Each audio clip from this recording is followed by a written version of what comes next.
All right, welcome to the Gaming Lounge podcast, episode 23. Once again, I'm your host, Sebastian, and I'm joined by Dory. How's everything going, Dory? Good. The school year has started, so I've finally shifted from summer camp to after school. And oh my God, so much easier on the body, surprisingly, than walking around a summer camp for 8 hours a day. But yeah, doing pretty well. I'll be happy when the stream of games where I am constantly dying every 5 seconds is over and I can go back to Dragon Age or whatever else I'm going to play next. Maybe Astro Bot. But yeah. Yeah, I wanted to play Warhammer possibly before the podcast, but apparently it's not out yet.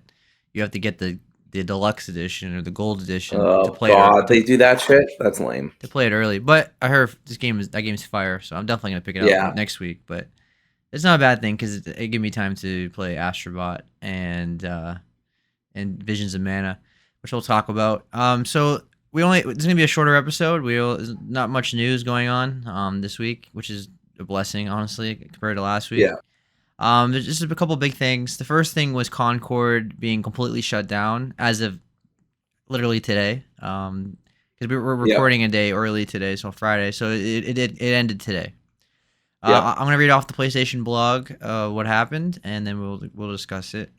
So it says on the PlayStation blog from Ryan Ellis, which is the game director at Firewalk Studios. Concord fans, we've been listening closely to your feedback since the launch of Concord on PS5 and PC.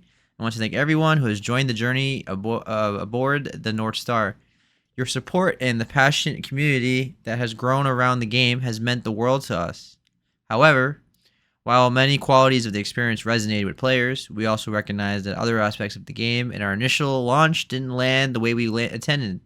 Therefore, at this time, we have decided to take the game offline beginning September 6th, which is today, and explore options, including those that will better reach our players.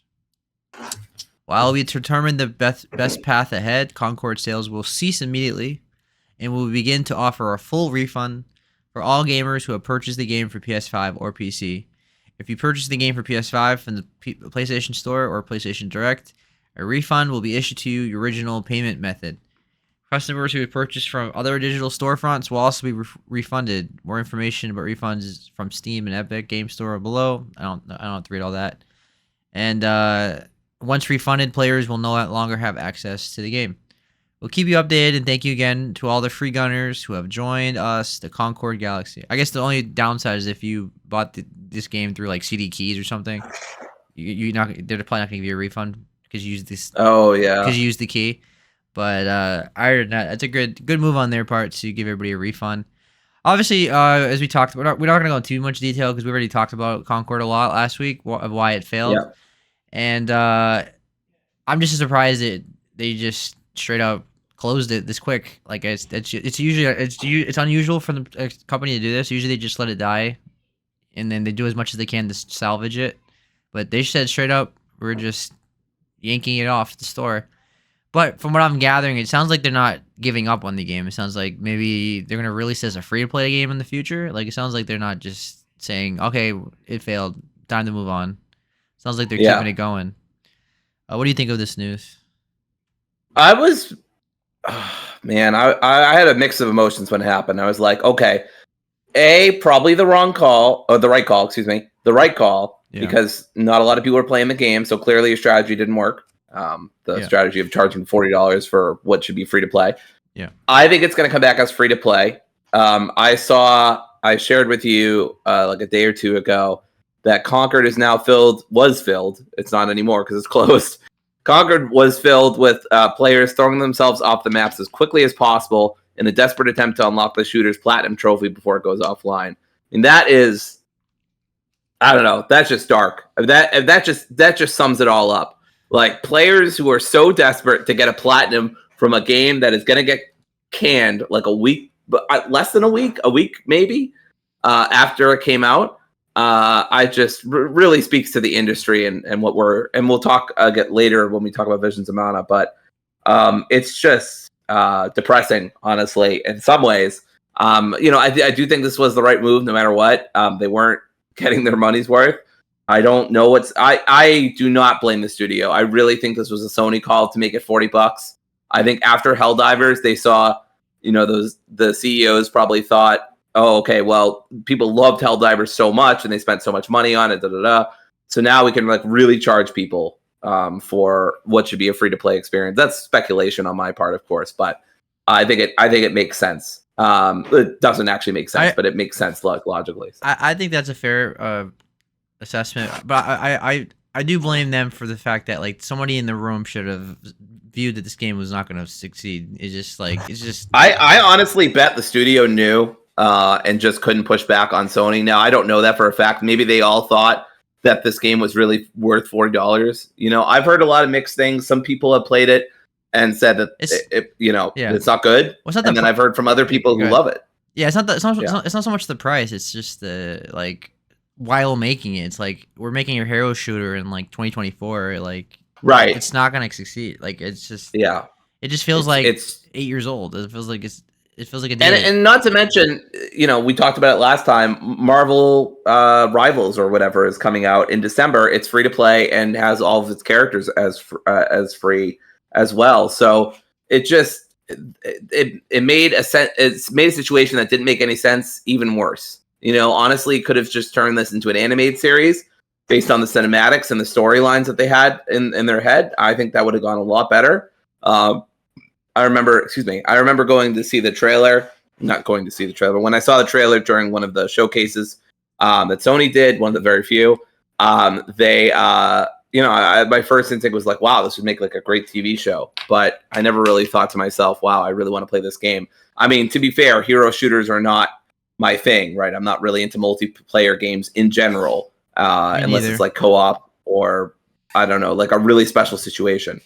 I didn't even get into Helldivers, and that was massive. So yeah, I think this was the right move for them. I think it's a bummer. I'm not saying the studio has no responsibility. I'm sure that there are some people in there that thought this was a good move and are maybe just out of touch, or maybe, it could just be a skull and bone situation. They invested 8 years into it. They're like, we have to get this out, even if like it tanks. I don't, it's all speculation. Like, I don't know who thought what. And how much of it is Sony and how much of it is the studio? I don't remember their name that made Concord. So yeah, it's a mess. And I hope that they come back as free to play because that's the only thing that's going to save this game at this point. I think that that's what they're going to do because why would they offer refunds and shelve the game if they're not going to come back as completely free? Because you wouldn't do that if you're just going to cut the price in half or something, right, to $20. Even then, I don't think that would be enough. But I think if they come back with a an explicit like line of stuff that they're gonna do, like a map, a roadmap or whatever they do, and then make it free to play, and then any player who signs up gets some kind of, I don't know, free deluxe edition stuff, or I don't know. There's ways to salvage this. I'm not saying it's gonna get Helldivers numbers or be anywhere close, but there are ways to like improve the situation.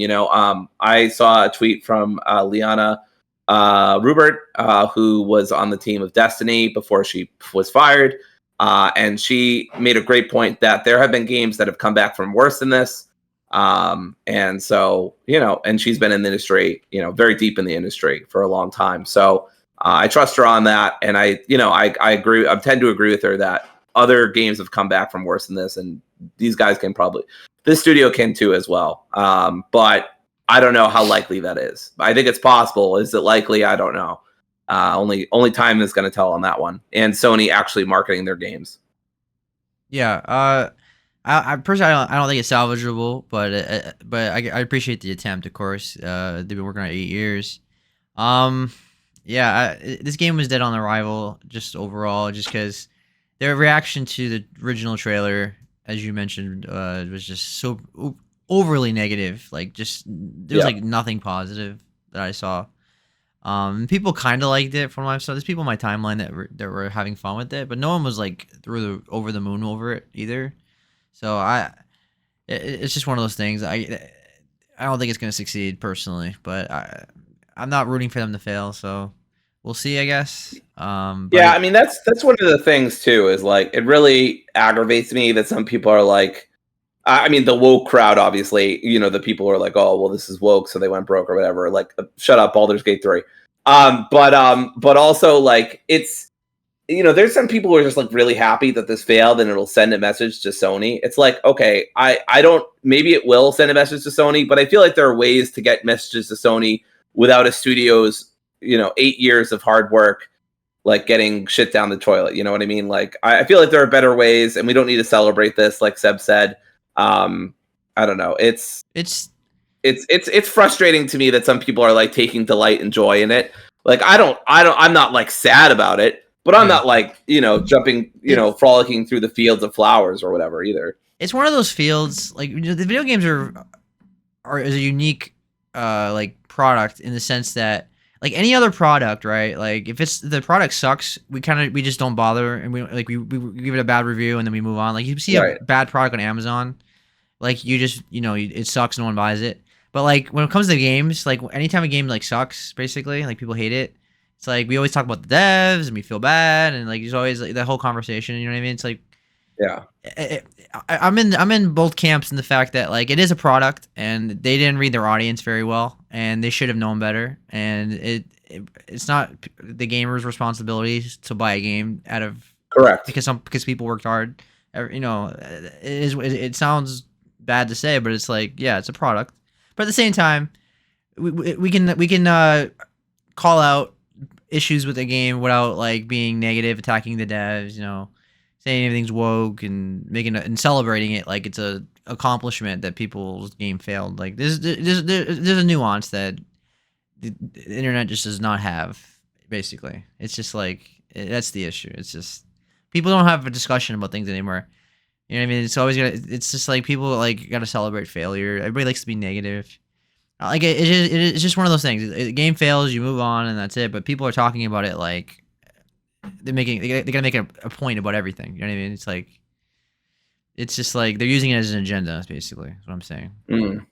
And it's a concerning for Sony first because this has got to be their biggest failure of all time. The budget in this game was humongous. Yeah, what was the budget? Do you know? I can look it up, but I believe it was like 200 million or something. Oh wow! Okay, I had no idea. Although they did spend eight years on it, right? So that makes sense. Yeah, I'm curious actually what the budget was, but I could be wrong. But I know it was really high. And this game sold like nothing, like literally nothing. It's like we're talking thousands, which is really bad for a AAA game. But overall, it's sad news for the devs because I know that a lot of talented, creative people are there, and it just didn't work out, and it happens. Unfortunately, in most cases, games fail. There's millions and millions of games that come out every year, and we don't hear about half of them or most of them, and just one of those things. But it's the biggest failure for Sony, and it's concerning for them because it doesn't put a lot of confidence in Marathon. It doesn't put a lot of confidence in what's that Fairground? What's that game with the bank heist? I know what you're talking about. Yeah. Something with a dollar. Something with a dollar sign. Yeah. Fair something. I think it is. Yeah. Let me look it up. Fair Games. Fair Games. Yeah. So. Which is a terrible name. We couldn't even remember it. Yeah, and it makes me wonder, like, what did they see in Last of Us to cancel it? Like, how big of a failure was that? They feel like they had to cancel that game because I don't understand like what's going on in Sony right now. So with Astro Bot being highest rated game of the year, and I'm hoping Sony gets back to being like instead of doing like 5 to 6 years of game development every year or every it feels like half a generation to make a game. I'm hoping they get back to like having they're big games, but having smaller games in between. And it's good to have some multiplayer games, of course, but these service games. I think we also hate service games at this point. Like there's I do too, like it was hard for me to say they should have a roadmap like in any serious way. Is I fucking hate these kind of games. Like I really do. And it's nothing against the devs or the studios. It's just I just can't stand this kind of live service game. I guess this is where I sound like a fucking boomer. But like back in my day, like multiplayer games were just cool shit, extra shit that you could do on top of a great single player game. And now it's like it's become like a whole genre into itself. and it's like it's just frustrating to me. It's like it's not something I really want to see, and it's also like it opens up all sorts of things like microtransactions, skins, just like little extra things that they can get you on, and they can and obviously they exploit kids this way. And I hate that. Exploit parents. I mean, it's just a bad. It's just a genre of video games that I'm not generally speaking a fan of. I'm not saying it can never be done well or that it can never be done ethically, right? I think Helldivers did it really well, probably one of the best in recent years in terms of that. But it's just a genre that really, makes exploitative practices very easy to slot in as they want. So that's just my take on it. And again, I'm not saying people are bad for liking it or playing it or whatever. It's all personal taste. But yeah, just to some extent, it's just like a genre of games that I don't really that I haven't really appreciated in the past few years, just because of a lot of the stuff that goes on there. Yeah. So not only that, but like they have so many great multiplayer IPs that they can bring back, and it's like I don't understand like their whole like view of like we don't have enough IPs or anything like that. Like they have a lot of IPs. I mean, they could literally bring back SOCOM. They could bring back Resistance, Killzone. Those are all like huge multiplayer games for them. They could bring back Jack and Daxter. They could bring back Sly Cooper. But I mean, they. Yeah, but even but I mean, it's like multiplayer. Like they have IP. Right. They have IPs that are multiplayer. They don't have to be service games. They can be just a multiplayer game. Yeah, no, I mean they could absolutely bring that back. Did you say Resistance too? I missed it. Yeah, Resistance, Killzone, and SOCOM. They bring back Resistance. I think we're going to hear a lone Scottish man yelling from the mountains, but in excitement. But which I don't. But yeah, I mean, I totally agree with you. They have lots of IPs, and that the idea that they don't have original IPs, which is something that came out recently, is ridiculous. Jack and Daxter, Sly Cooper, Proper the Rapper. All those things. All right, let's move on now. I think we've talked about Concord enough for a game we haven't even played. For sure. Right. All right, so let's talk about Dragon Age, the Veilguard. So, Dory, do you want to talk about this first, or you? Sure. Go ahead. Yeah. So, IGN came out with another gameplay.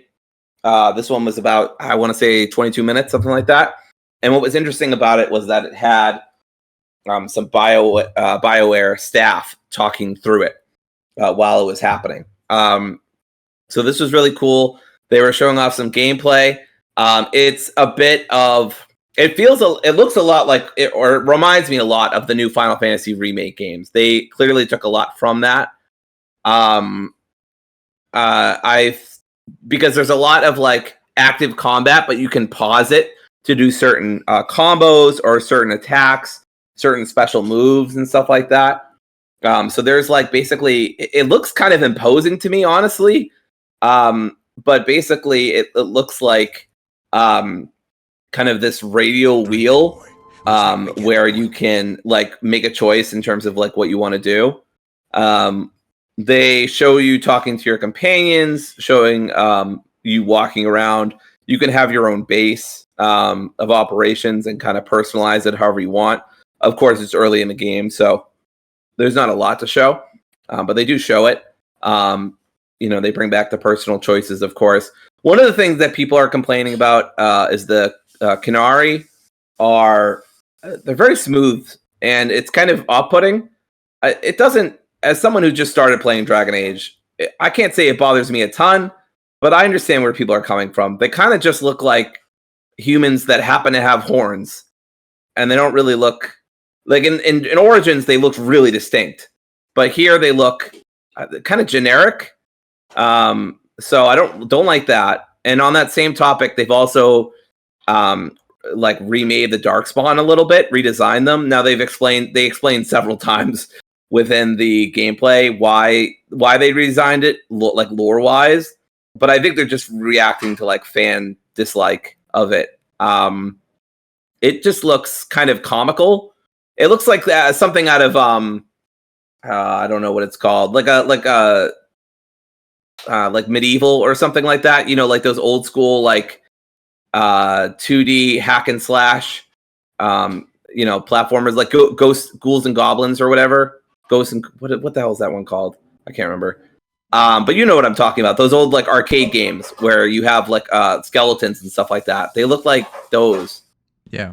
But yeah. But anyway, but that's, I don't know. It does look silly to me, but it's like it's not a huge deal as long as the combat's really good and the writing and the story. I can forgive some graphical misgivings, and like I get that they want to change the designs of characters over time. It's not like you're going to be looking carefully at Darkspawn while you're fucking putting them to shreds, right? I never did that in Origins or in Dragon Age 2, which I'm currently going through once I finish Stellar Blade.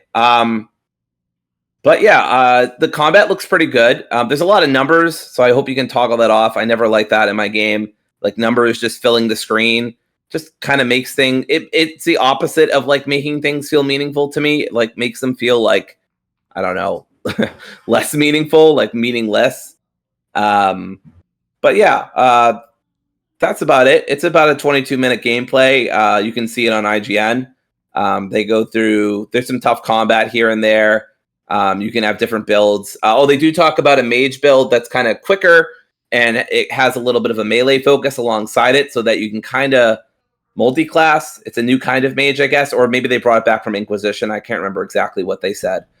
I feel like there's another thing I'm missing, but if there is, I don't remember it off the top of my head. But you do have a griffin in this game, which is great. Swooping is always good, as we know, as Dragon Age fans know. Swooping is never bad. And yeah, it looks good. I mean, I like what I'm seeing by and large, but take into consideration, I'm not a longtime Dragon Age fan. I literally got into it this year. And I've only played 1 and 2, and I haven't played Inquisition. And I haven't even finished 2 yet. So, obviously take that into, factor that in. But I like a lot of what I'm seeing in terms of the gameplay, a lot of the graphics. I like the dialogue and the story. Not sure if I really like the way that they're handling dialogue with the wheel and whatnot, but overall it looks good, and I'm excited for it. I will be paying attention to reviews. It's not a day one for me necessarily, but if it gets like 8s and 9s, even just 8s and 9s, I'm probably there day one. This is definitely my kind of game. I love Dragon Age Origins. It's a new game for me, but probably one of my favorite CRPGs of all time. It's just an excellent game. And I like Dragon Age too, but it's not Origins. So, but we've talked about that. So yeah, I don't know, Seb, if you've watched it, but those were a lot of my thoughts. I've read article. I didn't watch the video, but I like the lighthouse concept where the personal hub where all your companions hang out with you and stuff. There's all bedrooms and stuff. That's cool. There's probably a lot of interesting dialogue in that area. I like the mage build. That's my favorite class in fantasy, so I always like to play a mage. And I like the orb and dagger combo. And the article that I'm reading mentioned that it's similar to like the Dragon Age Inquisition's Knight Enchanter specialization, it says which allows this player to stack elemental damage on an enemy and then use the dagger to detonate the magic. So that sounds cool, from what I'm hearing. And this article also says that BioWare demonstrated a new skill combination that can be used alongside your companions, which can deal greater damage to enemies. So it says players will be able to experiment by combining mage abilities with Hardig's rogue skills, so you can combine different classes together and to do more damage. So that's a cool combination.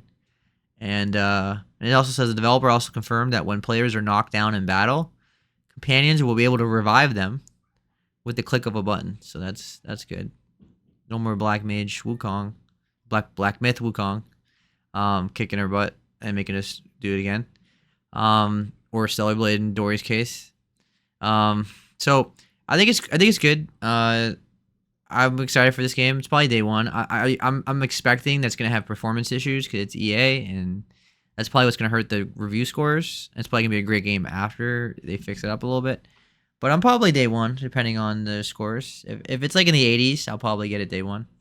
If it's like 78, 77 or something, then I could probably wait for a sale. Depends what I get. It also depends what mood I'm in. Like if I'm not, sometimes I'm not in a mood for a giant fantasy RPG at that time. It just depends what I'm playing at the time. But overall, it's my kind of game. I love BioWare. Historically, not so much recent years. But, right. But it's my kind of game, of course. So I love narrative, RPG focused fantasy games. So yeah, I'm excited for it. I like what I'm hearing.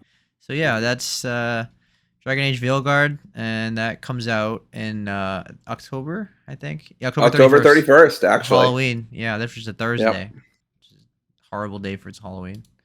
Um, Yeah. I don't know what they were thinking with that, but whatever. yeah, I think it's time to move Halloween to like every Friday or Saturday or something instead of 31st. That wouldn't go well with people. All right.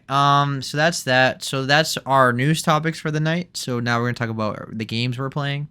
As I said, this is gonna be a shorter episode. So I have 3 games I want to talk about. All 3 are gigantic games, highly reviewed games. Or at least 2 of them are. I mean, I think Visions of Mana is highly reviewed too. Like it's in the 80s, I think. It's in Either the way, 80s, yeah. so either way, I'll start with Visions of Mana. So Visions of Mana is, it's part of the series, the Mana series from Square Enix. Secret of Mana, Trials of Mana, which are all were Super Nintendo games, and it has a very similar art style. And, like, of course, it looks more modern. It's 4K and like 4K and stuff. I would say the visuals overall are really nice. I really like the art style. It has a very unique art style. It's very, very, very colorful game. Like the colors are really bright and they really pop. I've been playing it. I haven't been playing it on my desktop because for whatever reason it doesn't work with my ultra wide monitor. I had to like mess with the settings and it just didn't work right. So I've been playing on my gaming laptop, which is my gaming laptop's a 4070 and has a beautiful screen too. So I've been playing it on that, and it's fantastic. It looks really nice. It really pops. The colors in this game the visuals alone are awesome. The gameplay is very simple. It's a action RPG. So you basically whack things with what is it, X and Y if you're using an Xbox controller, which is what I use for my PC. And it's one of those kind of games. You just like run around a big map, go from point A to point B, and there's monsters in the middle of the map, and you just whack them, and you do all different combos and stuff. It's very simple. The gameplay is very simple. If you're looking for like a nice, like non-hard, like non-difficult, hit your head on the wall like numerous times, like Wukong or Sekiro or something. This is totally different. This is like nice, more casual action RPG. I'm not saying it's like you just like cruise through everything, but I feel like I'm just not having any issues fighting anything. But yeah, the storyline is very simple as well. It's about people that sacrifice themselves for their village, and then they have a protector that guides them to the place to get sacrificed. They're very happy about being sacrificed. Like it's their duty. Like it's weird. It's kind of weird in a sense that like everybody's kind of like nonchalant about like sacrificing their life, but I guess it's because if they don't do it, the whole town dies basically. Like they get punished by like the planet. But I'm sure I haven't gotten far into it yet to like say like what the twist is, but I'm sure there's like some dark mystery behind that's like causing that. They're probably gonna like unveil that mystery.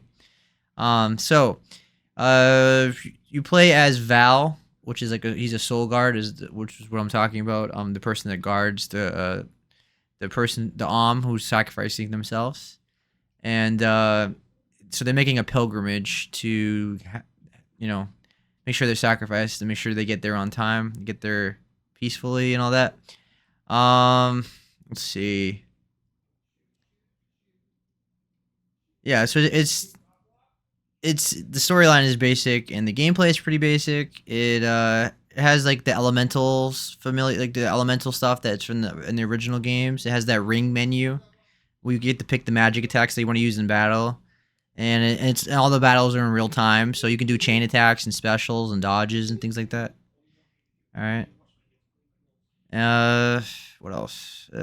That's pretty much it. Like this game is just like that. It's a simple story, simple gameplay, cool, very colorful visuals, and it's a nice casual like action RPG for someone to play.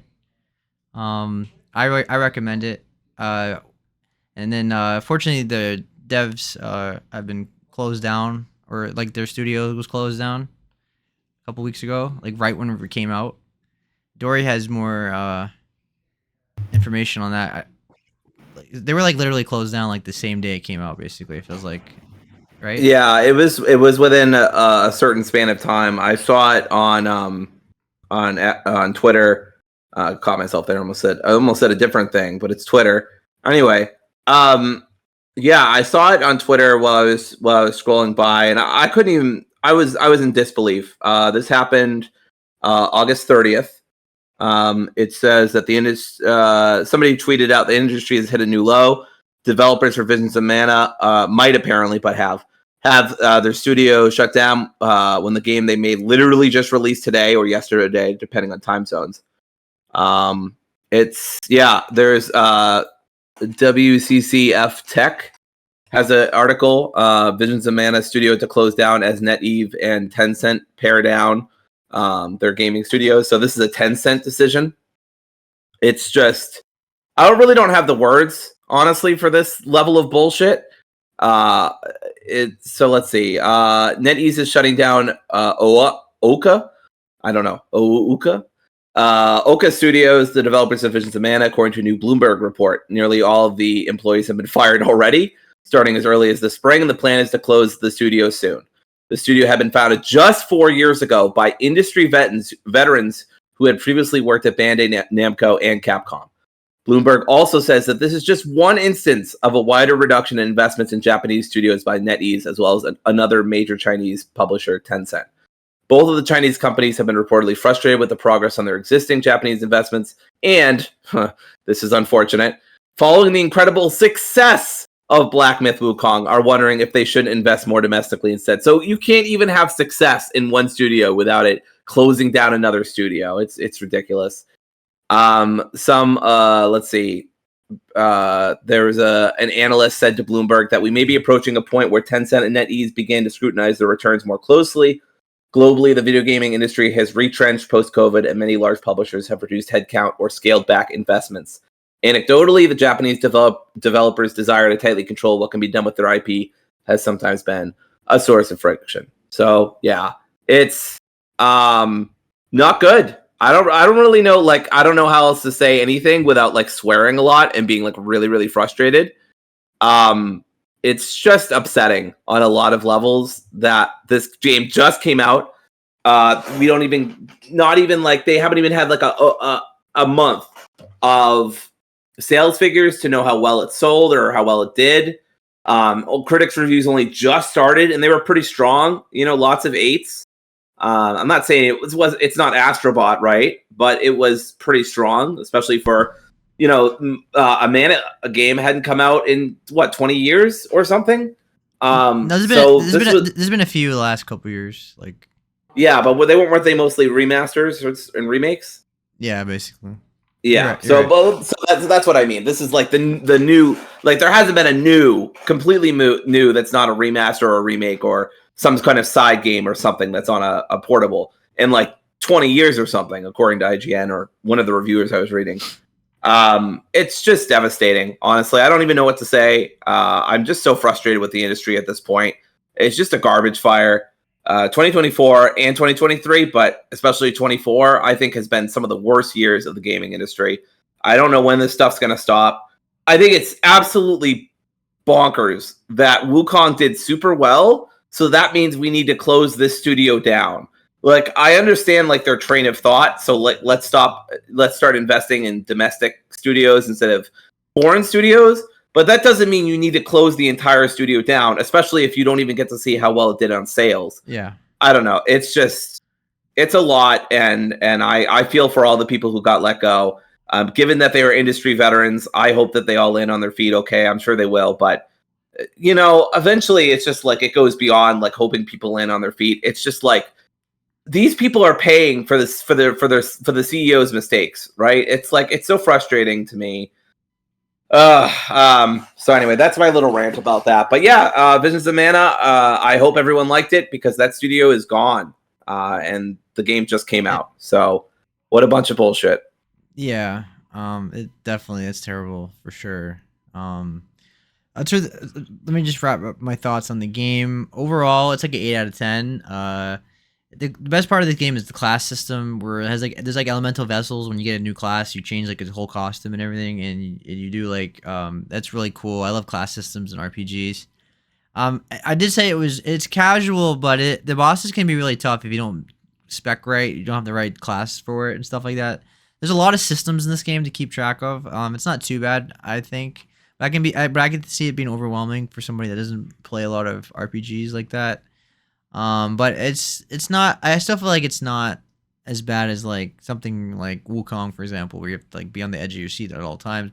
But some people have said that the bosses are really tough. I've been fine so far for the most part. Like I haven't had that many issues, but I'm not like super deep in the game. From my understanding, it's 40 hours to beat the game. I've heard 30, but you can. I think if you really take your time and do all the side stuff, it can take up to 40. Okay, that's good then. I think the one big issue I have with the game is the padding. I think there's too much padding in this game. That's what I heard too. Yep. And like there's like side like when you're doing like a mission, like the main quest, and you go into point A to point B, and it's like I'm interested in the story, and it's like we're doing some side thing that's like nothing to do with anything. It's just like they're just throwing it in there just to pad out the time. It's like, can we just move on? This is not really doing anything. Like I get to the point where I'm starting spamming the X button or spamming the A button, whereas like I'm just skipping through dialogue because I'm like, this is not relevant to the main story. Can we just move along? So it does have that. But overall, I think it's worth playing. Maybe not for full price. I don't even. Although I'm not sure it was $60. Maybe it was. I want to say it was. 40. Yeah, I don't know. It is $60. Okay, well, I guess it was $60. I got it for 52, but I got it on CD keys. I would wait for a sale. But if you like action RPGs, I would recommend it. And I think Dory would like this game because she likes action RPGs. I think I would as well. I was considering picking it up, but I'm in the middle of Stellar Blade. So I think maybe next week I'll pick up Visions of Mana, honestly, if nothing else, just to buy it and just to like, I don't know. There's not even a studio to support. But like I looked at reviews and I looked at like what people's thoughts were. This looks right up my alley. I think it's a really cool twist, actually, that they considered it an honor to be sacrificed. I think that's a neat little twist on the narrative. I know it may not make sense to me or to Seb, right? But like, I think it is a neat little twist that they're not sad about it or whatever. They're happy to do it because they understand the importance of the mana tree. Maybe that changes over the course of the adventure. I don't know. It does start off like in a very dark way where the boy tries to rescue the girl and she doesn't want to be sacrificed, and something bad happens. That's all I'll say. But so yeah, I think there is a dark mystery to it. But yeah, I would not get it yet. For you, I would wait for a sale if you're not planning on playing it as soon as you get it, kind of thing. Because it will drop in price pretty quick. Yeah, especially because the studio ain't even there to make money. Not to keep hammering a point, yeah, it's. I might wait for a sale. I don't know. It just depends on my money and like what's going on. I just started this, so yeah, I'm looking forward to it though. It's definitely something I'm probably going to play in late 2024, just to see if it makes it on my list at all. And I'm excited to check it out. I love action RPGs, of course. Big Kingdom Hearts fan, big Final Fantasy remakes fan. And FF16. So it's my jam. So absolutely up my alley. So I'm hoping, and Dragon Age, of course. So those are more tactical, but yeah, hoping to enjoy this one when I get it, maybe sometime in November or December on a sale during the winter sale. Yeah. So overall, a lot of great visuals, fun combat. A lot of systems are managed, but not too bad for me anyway. The class system is awesome, and the storyline's it's simple. It's not gonna be great. It's not. Don't expect like Final Fantasy 6 or Final Fantasy 7 or something awesome. It's like very simple story. It screams 8 out of 10. Like basically, it's something amazing. Like, oh my god, I have to play. But it's definitely a good game. All right, so that's Visions of Mana. And then the next game I've been playing is Astro Bot, of course. I've only played it. I'm not gonna go in too much in depth because I've only played a couple hours last night and at midnight, and it's a masterpiece. It's one of the greatest platformers ever made. This is one of the best PlayStation games of all time. This is arguably their best platformer of all time, and they have a lot of good platformers. Spyro, crap. Well, they didn't make those. Jack and Daxter, Sly Cooper, and this is one of the best, if not the best one. It is the definition of a video game. It's just a true video game. It doesn't need like a giant storyline and character development. It's just like, okay, you're flying through a ship. You're flying through your PS5 ship, and then all of a sudden, an alien attacks your ship, and then shakes and like breaks the ship apart, and all the bots fly all over space and different planets, and you have to go rescue them all.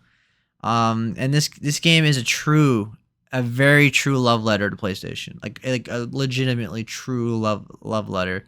If you're a PlayStation fan like I am, who's been there since day one, like I am, there's so many references. It's amazing. Like I'm not too far in the game to see everything, but so far I've seen Ratchet and Clank. I've seen Metal Gear Solid, like multiple Metal Gear Solid characters. I've seen Crash Bandicoot, which is now Microsoft owns, which is kind of odd, I guess. And the level design is just phenomenal. The music is incredible. It looks amazing. It's so far it's an easy game. Like there's no live system, so when you die, if you get hit and die, you die in one hit. The checkpoints are all over the place. It's very casual friendly. It's for kids and families. I can't believe Astro Bot has gone Souls Light. It's crazy. 2024. Yeah.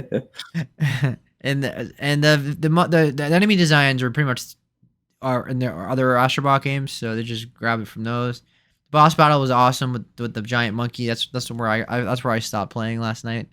It was really cool, well designed. The haptic feedbacks, as you would expect, are phenomenal. It's made for that. That's how the other game was when the PS5 came out. It's amazing, and it's almost like, why can't PlayStation just make games like this more often? It's like, it's just like the haptic feedback was so incredible when it first came out, and it's like now it's kind of just like whatever now. And this brought that back, like the love of that. Like it just feels like everything you do, like anytime you're in sand or ice cream or like in the water, you feel it in your controller, and it adds a level of immersion that other PS5 games don't have. Yeah, it's incredible. It is a masterpiece. It deserves that 94 or 95 on Metacritic. It is one of the greatest PlayStation games ever made. I had high hopes. I had high expectations for it. Team Asobi is a great studio. Astrobots are awesome, and there was something about this game just felt like a Mario Odyssey level platformer, where it was like, the reviewers are gonna love this game. It's gonna appeal to so many people. And I think that's what it is. It's not like, it doesn't have anything complex level designs or complex like character systems and storylines. It's just a game. It's just a fun ass game, and that's really all we need. It's like, it just knows what it is, and it does it in the best way possible. It is, to me, it is a 10 out of 10. It is a perfect game. I'm not saying it's perfect, but you know what I'm saying. It's like a 5 out of 5. There's really no flaws in this game that I would point out and be like, oh my god, I can't stand this. Like, there's nothing. From what I'm so early, right? So maybe it changes, but like, because of what I'm gathering, it's like 15 hours to platinum it or whatever. I probably won't have any flaws. Now, will it be my game of the year? I don't know yet. It's hard to say, because I love Final Fantasy VII Rebirth so much, and for different reasons. But it is strongly possible this game ends up being my game of the year. I am confident this game will be nominated for game of the year now, though, right? And of those 6 games, I'm pretty certain it will be now, because the Nintendo games get nominated in that section. So why can't Astro Bot? This is arguably PlayStation's best game ever on PS5. Like, this is their best PS5 game.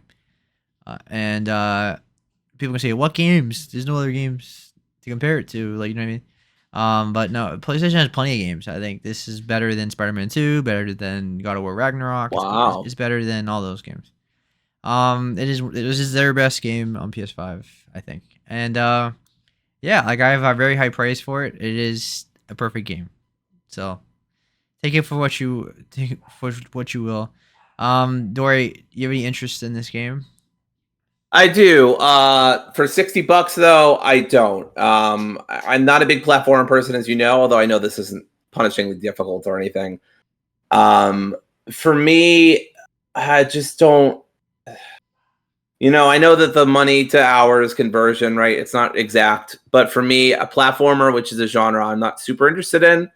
And to be clear, I played Astro's Playroom, and I played the first Astro Bot game as well. Was Playroom the first one? Yeah, but there's a VR one too. I knew you didn't play I played the one on PS4, and yeah, I never played the VR one, but I played the one on PS4, the tech demo one, and I played the one for PS5 as well.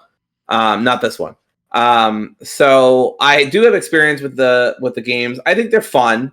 I thought the one that I played that was on PS5 was pretty good. There were some annoying gimmicks that I didn't personally get into, but it was a fun little tech demo for the PS5. I appreciated it. It had a lot of love for PS history. I have a lot of love for PS history. So I don't know. Show me this game at $30-$40. I'll probably pick it up. I just feel like people are saying you can beat this game in 10 hours, and then maybe if you really 100% it, 18-20. And I'm not saying there's anything wrong with that. I think it looks beautiful. I'm sure the soundtrack is great. The love for PlayStation is there for me and for them, of course. But I think all that's really appealing to me. But again, not a big platformer person. I only played these games because they were free. You're going to start charging me money for it. I'm going to say, okay, sure, but it's got to be worth my time and worth what I'm paying, because there's just a lot of competition this year. So at a discount on a sale, sure, I'll play it. But I'm not in any hurry personally. Yeah, at this point, Astro Bot is the mascot of PlayStation, and I like that. I feel like that's fair to say. Obviously, I'm a giant Astro Bot fan. I have a plushie, and this expensive plushie, but it's worth it. So yeah, it's a near perfect game. I'm not saying it's not gonna appeal to everybody. If you're not a platforming fan, it's not for you. If you're serious AAA, I have to have my games need to have a lot of substance. I need to have RPG elements and writing and hardcore this and that. It's not gonna be for you. But as a Nintendo fan and as a platforming fan that grew up with it in the 90s and 2000s, this is a masterpiece. This is one of the greatest platformers ever made, and that's saying a lot, because that genre has a lot of masterpieces, especially from Mario.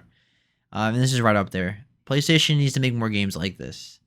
I hope this game sells well, and I hope this shows Sony that you need to make games like this more. Don't get me wrong, I love Ghost of Tsushima, and I love Last of Us, and I love God of War, and I love Horizon. But I think it's good to have a balance, because we're not waiting 5 years for a new game every 5 years. It's just ridiculous. You need to have some games in the middle of that, and I hope this is a first step for them in that regard. And yeah, it's an amazing game. I'll talk about it even more in depth, all the mechanics and things like that when I beat it, because early on, it has the mechanics that Dory mentioned about the gimmick stuff. It's like the PS5 demo, but bigger and better. It's basically all that is. It's just like that, but with more levels. But everything about it is it's just quality. Everything about it is just I have no issues, no frame rate issues, no. It's just everything is just clean. It's near. Yeah, the Foundry, Digital Foundry came out with a video, and the title is virtually flawless. In terms of the tech specs, just looks really good, runs really well. I'm not surprised at all. I will say, very funny. Somebody pointed this out on Twitter. I don't remember who. So not my original take here, but very funny that Sony had probably one of their biggest disasters of all time, and one of the last remaining studios that are left in Sony Japan, because they closed most of them, came out, had a total banger, and it's probably going to sell like hotcakes after Sony closed down most of those studios. Also, the Visions of Mana studio just closed down. I know that's not a Sony decision, a 10-cent one, but still. So very funny. Hope Sony does learn a lesson here, that those studios shouldn't be closed down. They should be given a chance to shine. But yeah, awesome for Team Asobi. I hope this game knocks it out of the park. Just because I'm not buying it immediately, and I'm probably going to wait for a sale, doesn't mean I'm not hoping for wild amounts of success for this team. They clearly deserve it. The responses are overwhelmingly positive, and I can totally see why. If you're a fan of this genre, or even if you're curious about this genre, this seems like a must play for you. I'm not like intrinsically against platformers, but it's not my favorite genre. I have a lot of like hand-eye coordination issues. I just did a puzzle in Stellar Blade that I'll vent about later, but like it's just certain, and I have issues with spatiality and stuff. So it's like platformers can like get in my head and throw me off, and I'm not having a good time. But I also know Astro Bot's not a particularly tough, like it's not Crash Bandicoot, right? Especially not the older ones. So I'm aware of that as well. But yeah, I'm excited to play it later on. I hope to play it sometime around December when things start going on sale. And yeah, definitely we'll pick it up then and probably have a great time. Yeah, no. So the PlayStation references are really cool in the fact that they're not just like, oh, here's a bot that looks like Sly Cooper or something. They straight up have levels designed for the game. Like there's an ape escape level, and like going by the achievements and stuff. Like you collect the 3 egg artifacts like from like Uncharted, and you have like the Tripcaster from Horizon, and they have the ravens to collect. Like, and they call it Bot of War instead of God of War, Bot of War. Very nice. Things like that. Like I love that stuff. Like that's a true tribute to Sony. So yeah, I recommend it. Of course, I can understand the sale issue. I mean the price issue. Like $60 is a lot for a short game. Personally, for me, I never bothered me. Like I buy a Nintendo game for $60, and they're 8 to 10 hours. Never really bothered me if I really want it. But I understand. This game will go on. Unlike Nintendo games, game will go on sale. So, yeah, 94 on Metacritic is the highest rated game of the year. The only thing rated higher than this game is Elden Ring, the DLC. But this is the highest rated standalone game of the year. The second highest being Final Fantasy VII Rebirth. This will be my top 3 games. I don't know it'll be my game of the year. But I guarantee you it will be my top 3. So if I had to do a ranking right now, it'd be Final Fantasy VII Rebirth, Astro Bot, and Black Myth Wukong. I don't know what will be my game of the year, but probably Final Fantasy, but I don't know yet. But that's my top 3, and that's probably gonna stay that way. I don't see anything else breaking my top 3 at this point. It's September. I've only got 3 months left. I just don't foresee anything. I look at the list. I don't foresee anything else making my top 3 anymore, unless something really, really, really, really blows me away. But we'll see. I can't wait for Marvel Rivals to come out in December, and you're like, oh man, Goaty. The only thing I can think of is maybe Dragon Age, but I don't see that game being like a 95. I don't see it. Yeah, I see it getting 8s and maybe 9s if BioWare's lucky. Yeah, like I'm thinking of like Indiana Jones, but Indiana Jones will be in the 8s too. I don't see that being in the 9s. So not that I rate my games by the score, because obviously Black Myth Wukong was like a low 80s game. But you get what I'm saying? Like I just don't see anything blowing me away like that. All right, so finally my last game I've been playing this week, which I beat, is Black Myth Wukong, as I've referred to a couple times in my 20-minute what I'm playing. And Black Myth Wukong, I beat it. I got the secret ending as well now. It is a great game, but as I got farther into the game, my review of it got worse. It's still a great game, still in my top 3. Don't get me wrong. But I think Chapter 6 was a big step down from the rest of the game. I think each level design just got worse. And I think even I get what they're going for in Chapter 6. They wanted to make you feel like epic. Like, oh my god, you're collecting the armor pieces and stuff. But it just dragged. And it didn't. The bosses just weren't that interesting. I think the Mantis fight was cool. Inside his belly. That fight was so fucking annoying. It was annoying, but it was a cool concept. But like, yeah, overall, it's just like Chapter 6 was just like way too big, and like it didn't look good. The performance fell off a cliff. Now that's when I started getting 50 something frames on ultra settings. Of course, I could lower the settings, but it was like I was getting like consistently 80 to 100 and something the whole game, and then all of a sudden, it was jarring. There was times when cutscenes where my frame rate was dropping into the 30s and 20s, and it was jarring because this game transitions to cutscenes often, so that was definitely an issue. But I just thought the level design in Chapter 6 was not good, but the boss fight at the end was awesome. I thought the final boss was really cool, Yeah, I agree. But the storyline didn't feel conclusive because obviously, from what I gathered, this game was supposed to be 12 chapters long or whatever, and they had to cut it down to 6 for budget reasons and make the levels bigger and longer. And it shows. This game feels like, oh, we have to pad this time out. We have to make this levels bigger for no reason. Like I would have preferred this game to stay more consistently linear. Like I like chapter 5 a bit more because chapter 5, even though there was paths you can take, like go left, it was more linear. Like was it chapter 4? It was like we were in the spider thing, like in the caves. That was so like confusing. Like that's where like I need a map. I was just I didn't like that level. I love the design of it. I love the look of it. It looked incredible, but I was just getting frustrated, like getting lost. I had to look at guides. It just wasn't for me. But yeah, it's a 4.5 out of 5 for me after beating it and getting a super secret ending. I will get all the achievements at some point. I have like maybe 7 or 6 left of them. It is a great game. Just it has the flaws that add up. Like there's little things that add up to big flaws, and that keeps it from being in the 9s for me. It's an 8.5 out of 10 for me. It's a great first start. I'm excited for the DLC that's coming out, and I'm excited for the sequel. It opens the door for a whole series of games for this. There's a lot more to Wukong's story, and all that. Like obviously, it's designed for be the first game of a series, so that's what it feels like. So I can see people being disappointed with the ending in that regard, but overall, I had a great time with this game. I put 56 hours into this game, so it's gonna be one of my most played games of the year. And I had a blast with the gameplay most of the time. It's just chapter 6 was when I started souring a bit, but not where I would totally bash it or anything. So yeah, that's my opinion of Black Myth Wukong. We talked about it 3 weeks in a row, so that's my final verdict on the game. Death by 1,000 cuts, and I guess like little cuts. Yeah, it's an 8.5 and top 3 game for me. Dory, you beat it as well. You beat it before me. I think you beat it a couple days before I did, and you got the secret ending. How did you feel about the ending in chapter 6 and all that stuff?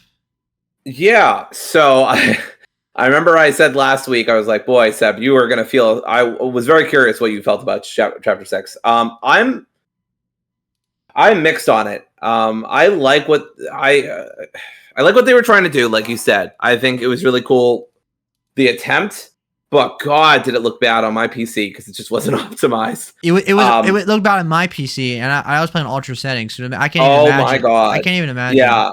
No, it looked like, you know how when on TV where they like blur out like people's nipples or something like that if they go topless or something like that, you know? Yeah. Like that's what the cloud looked like. It looked like a blur of pixels. Well, it wasn't the visuals that were bad for me. It was the frame rate. Like when I was standing still, it was fine. It wasn't great. There was a lot of pop. Right. There was a lot of pop-ins in chapter 6. Like a lot of pop-ins. Yeah. Like the trees were just constantly popping in. I'm like, it was such a drop off. You can tell. I felt like chapter 6 was like was rushed. It feels chapter 6 was rushed. It was not as polished as the other chapters. So I can't even imagine on your PC. No offense, but I'm just saying, like. No, I don't. Well, see, I didn't have any of those issues because I was running it really low. Yeah. I didn't have many of those issues. My frame rate was pretty good. I'm not saying it was perfect, but it was pretty. I never had. Frame rate was never really my problem for the game. It was always visuals. I almost never had any issues with frame rate. Do you know what you were getting, like frame rate? Like, do you have the number on the corner? No, I have no idea. No, okay. I have no idea. I don't care enough. As long as like I can perform, like every now and then, if I was fighting a humongous boss, like with the fire gorilla or with like some of the huge creatures, sometimes I would have some frame dips every now and then, and it would cause problems. But that was in the minority. And honestly, I think after the patch, I never really had them again. I liked a lot of what they were going for, but I agree with you. Very frustrating design. It was completely unclear where you're supposed to go. I had a guide with me already because I'd given up on playing the game without a guide. It's a 9 for me, but it's like a Starfield 8. This is like a Wukong 9. It's a 9, but it's a very soft 9. It's a very squishy 9. I would not blame anybody for saying this is an 8.5 or even an 8 like IGN said. Yeah. And got flamed for it. I loved the final boss. I thought it was awesome. I did a lot of yelling about it because it kicked my ass, but I loved the fight. I didn't think it was unfair at all. I thought it was expertly and masterfully crafted.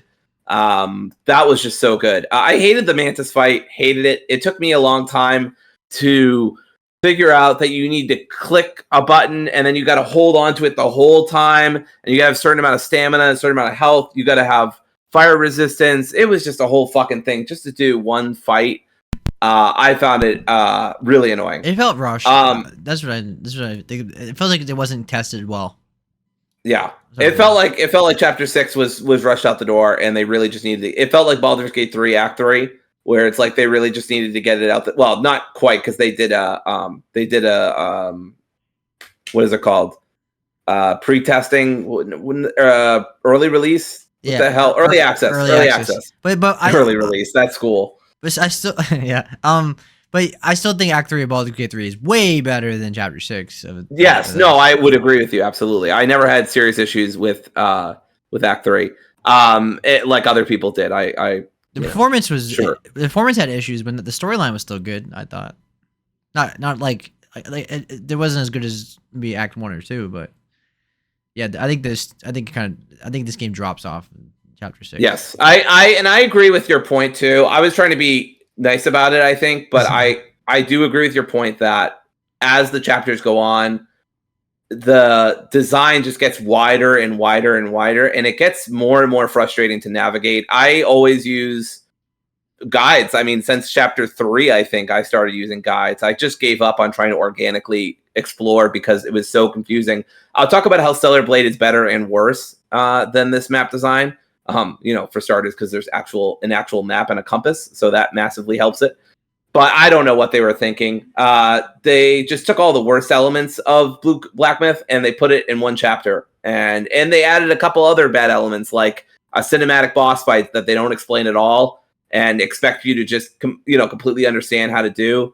I just didn't like it in terms of that. I found it confusing, and I had to look up a couple YouTube videos about like, all right, do I click and then I click again, hold on? Or do I click and hold on the whole time? Or do I click and then let go and then hold on? Like, I know this sounds like a fucking comedy skit, but like, I'm serious. Like, it's completely unclear what you're supposed to do on the Mantis. And everybody in the comments, I know obviously it's curated, right? Because this is a video for helping people with this fight. But, and to be clear, we're not talking about the Mantis that you fight, the smaller Mantis inside of inside of Oolong, basically. But the big, huge fucking Mantis, the general that you fight, or fight, I guess it's more like protracted cinematics. But I mean, that stuff aside, I think that there is a lot of redeeming qualities to this game. I mean, the combat's just incredible. Even on my rinky-dink 16 whatever PC, the graphics still look really good most of the time. I honestly am very tempted to replay this game someday on a higher PC and maybe play it actually on PS5 or something like that, or just do a new game plus run. I feel like that'd be really fun. It really is incredible on ultra setting. Like, I can't even explain like how good this game is on ultra settings. But I did get the secret ending. The secret ending requires you to do some side quests that I actually hadn't done, so I had to go back and do them. But I did them. That secret boss, one of the toughest bosses in the game, which I mean makes sense, right? Yeah. But I have good news for anybody who beats him. Fight after that is supposed to be easy, and it is. I did it in one try. But he is really tough. I expended a lot of my patience on that fight, honestly. What boss did you have the most issue with, like at the end of the day, like after beating? I still feel like the Tiger Vanguard kicked my fucking ass. I think it was either. Go ahead. I was gonna say I think it was either the Tiger Vanguard or I mean, or the final boss. I mean, the Tiger Vanguard is in chapter 2, and that's such a pivotal time in the game because you're just starting to get good at the game, and you're also just starting to get certain spells. But he hits really hard. He's got a really good moveset. I don't even think the boss fight's particularly unfair. And I later found out I could have fought a different boss and gone through a different way. But you know, he was really tough, and I think him and maybe the chapter, the yellow sand rat guy was really tough. Although once I got the chapter 3 end boss, once I got the vessel for that level, he was much easier. So yeah, I don't know. I'd say it's probably the Vanguard. I remember him the most, so that's probably what it is.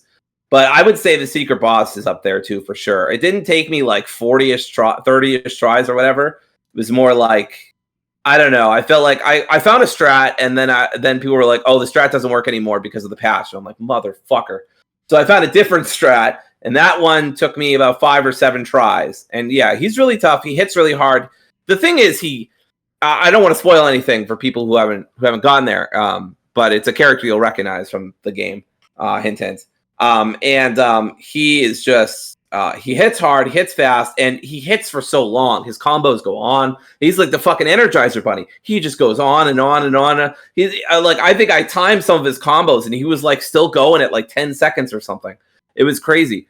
So really, you just have to stun lock him or do some cheap tactics to like knock his shield down, because that's the big thing too. He'd be a lot easier if you could stun him more often, but you can't because he's got a shield.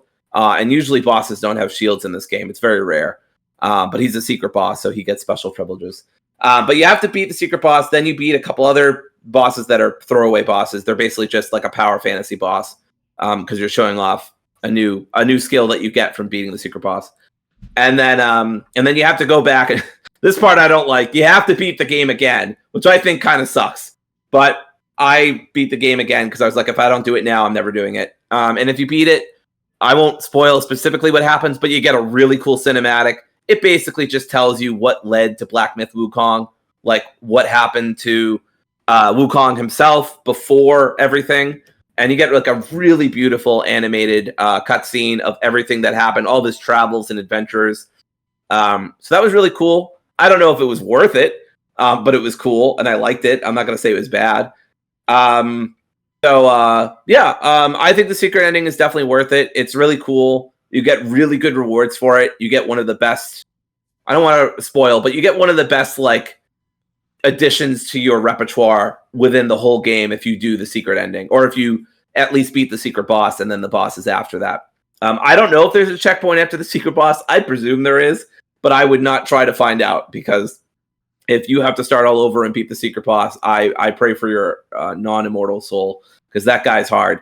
But yeah, still an awesome game, but it needs a map. It needs optimization for low-end computers. There's other little things too. Like, I wish that you could sell certain items for Will, because you can't sell anything. There's certain herbs that I never used after, like, especially with the Banes. Just like halfway through the game, I'm like, these Banes don't matter. Like, you have so much health and you have so many gourd uses. It just doesn't really matter.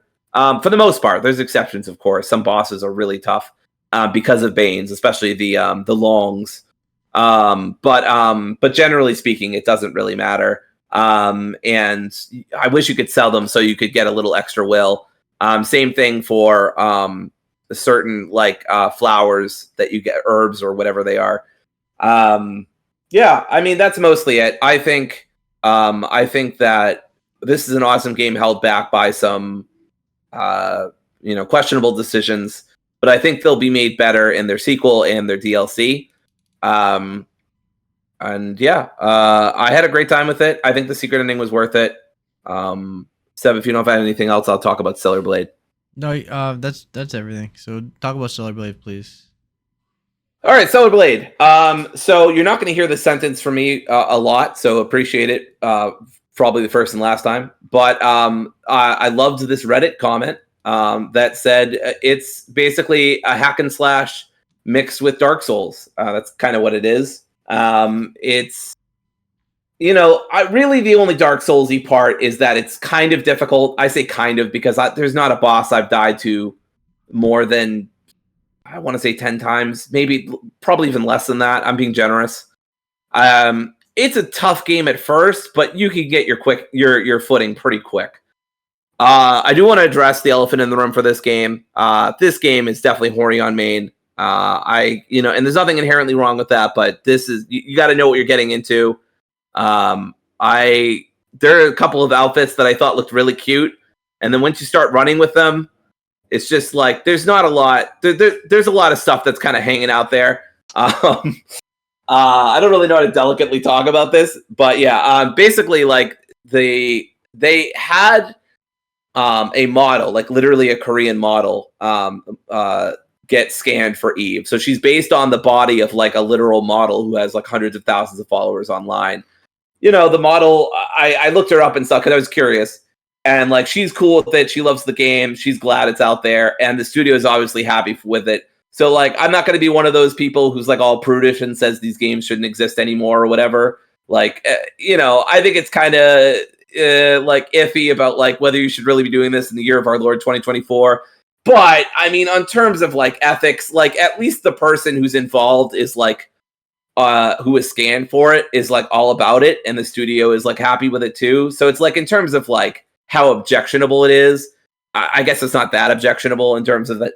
Yeah, I don't know. It's called Stellar Blade for a reason. The stellar part is the sexual part, really. And if you look at, I think they're called Shift Up. I can't remember. But their previous game had a lot of women in skimpy dresses that were completely impractical for fighting. It is a thing that grates me, but there are also some really cool suits that aren't revealing at all. There's like a sporty yellow suit. You can dress up as a bear, just a bear. You can, there's a biker outfit. There's a bunch of outfits that aren't super revealing, but there are outfits that are you're just wearing nothing basically. And it's incredibly easy to upskirt Eve. I did it by accident once, and just like, I don't know, do whatever you want with that information, but like it is incredibly easy to just get an eyeful. So anyway, so that's I just wanted to put that out there because I know it was a big conversation when this initially releases how sexual this game is, and yeah, it definitely is. It's not like it's all subtext. It's not text. Like the game itself, the storyline, like Eve's like wear is never mentioned, her body is never mentioned, like the storyline isn't around how pretty she is or whatever, right? So it's all subtext. It's all like studio driven, not story driven in terms of her sex appeal. But anyway, I don't know. They talk about aesthetic. I'll go on to the Blade part of the title, the gameplay, which is obviously to a certain extent more important. So the gameplay's good. I think Wukong is better. It's tough playing this right after Wukong. Wukong just you feel so much more nimble as the Destined one, and you as Eve, you don't have a way to close gaps between you and enemies other than pressing down the triangle button and like hoping that you get there in time. I will say also there's some cheap combo when you get multiple enemies together too. That's when it becomes like really tough, because they can just fucking wombo combo you and you are dead in seconds. I had, even late game, I had, I wasn't really watching to my side because I was trying to finish this enemy, but like an enemy just shot me from the side while I was trying to finish off like a mini boss while I was fighting a boss, and it's like it just destroyed my health. You do have a way to come back instantly, but you can only use it once per run, or per rest point or whatever. I think one of the other objectionable parts is enemies will like follow you like you stole their lunch money. I don't know exactly what's going on with the routing or the pathing of these enemies, but I've literally ran away from them because I didn't want to fight them. I just wanted to like explore, or I wanted to get to a rest point. But these enemies chase after you like you like slaughtered their family or something. Like they will chase you like halfway across the map. Eventually they'll stop, but like it's a long way, and it sucks because there is nothing you can do if you're in combat. This is like Kingdom Hearts 1 on steroids. You can't open chests, you can't save, you can't rest, you can't fast travel, you can't open up fast travel points. So if you die, you're just sent right back to, and this is the souls part, I guess, but you're sent right back to the last rest spot. It sucks, and you lose, a couple minutes of progress. It's not the biggest deal in the world, but it is annoying, and I wish that they had thought that out a little better. It would be nice if safe spots could be, safe like they are in Resident Evil, for God's sakes, generally speaking. So that's frustrating. But I think overall the gameplay is really good. It's really strong. The parrying's really fun. Dodging's really fun. You can do an exo spine, which makes dodging and parrying easier. Perfect dodging and perfect parrying easier, and I have that equipped. It's helped out me a lot. There's a lot of different stuff you can use. It's called Stellar Blade, but you get a gun, you get grenades, and I'm not going to say too much, but you can get kind of a double trigger kind of mode too later in the game. And I haven't really used it, honestly, because it feels unnecessary, and I forget it's even there half the time because it's introduced so late. Honestly, I even forget that there's a gun because most of the time you don't need it, and the game's called Stellar Blade, not Stellar Gun, or not Stellar Grenadier. So, half the time, most of the time, I just forget grenades and guns even exist because enemies are all in your face. It's so close up that you're never going to be let me reach for my shotgun or whatever. It's not a shotgun. It's like a blaster that can turn, that has different ammo. But it's cool, and it diversifies gameplay. Every now and then you have a dungeon that really emphasizes the gunplay, so that will remind you, oh hey, your gun is good for something. And sometimes it is really useful. But yeah, let me talk about the graphics. The graphics are beautiful, gorgeous. I'm not just talking about Eve, but generally the graphics are gorgeous. They look stunning. I've seen lots of backdrops. It's kind of like The Last of Us and Nier Automata, where you have that kind of post-apocalypse chic, I guess, where it's just really pretty to look at, but also really depressing. I don't know. I feel like that's a thing that The Last of Us and Nier Automata made, more popular. It's a really nice game to look at, even though the subject matter is very depressing. Story-wise, it's very bland. Voice acting-wise, it's also very bland. I couldn't tell you what it is exactly, but it's like in Xenoblade, where all the voice actors are British, but I don't feel like they should be British. And I don't know if that's some kind of internalized racism I have to work out or what, but it's weird. Pretty much everybody in this game, I think, except for, some of the NPCs and stuff, are British. And it just feels weird because they don't look British. And I don't know, especially Eve, who's based on a Korean model, right? And I'm not saying Korean people can't live in the UK or whatever, but to me, it's just it's just weird. I don't know. And I talked about this during the demo too, so I haven't changed my tune or whatever. But eventually, you just get used to it, right? It's just a voice. It's not a big deal. The voice acting's fine. Sometimes you're I don't know if these voice actors got paid enough. They probably didn't. Sometimes it really felt like it was their third take or something like that, and maybe they needed a couple more. It's fine. It's whatever. The story is also fine. I don't think there's going to be anything here that makes your jaw drop or makes you think. It's not anywhere near Nier Automata. Anywhere near, I should have said. But the twist of the game, which I've already gone through, is entirely predictable and is going to be entirely you'll be able to see it coming in terms of what's happening. The characters are in denial for a long time, but I mean, it's pretty obvious what's happening.